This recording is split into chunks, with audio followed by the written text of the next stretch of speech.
Hello! I'm trying Adam Ragusea's ice cream sandwich recipe, except I'm using less sugar. In a bowl, add half a cup of melted butter and 2/3 cup of brown sugar. Because I don't have brown sugar, I'm adding molasses and white sugar instead. Add 1 egg, a splash of vanilla, and mix. Then add 1 teaspoon of baking powder and 1 1/4 cup of flour. Mix until combined.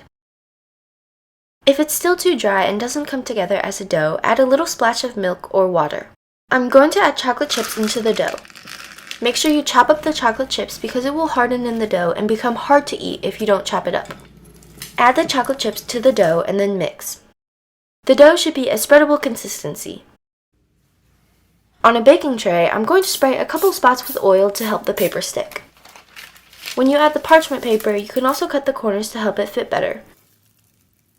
Evenly add the dough to the tray. Spread it out until it's flat and at a level height.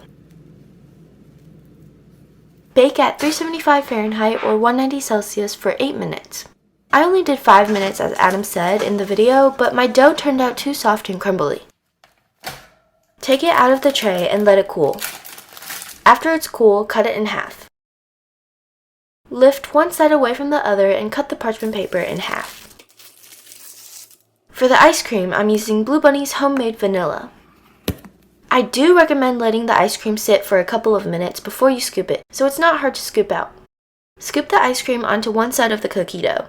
You can see that the ice cream is already starting to melt, which is the result of leaving the ice cream out for too long. After all the ice cream is added, flip the other side of the cookie part onto your hand and put it on top of the ice cream. This is where the cookie started to break because it was not strong enough to hold on its own.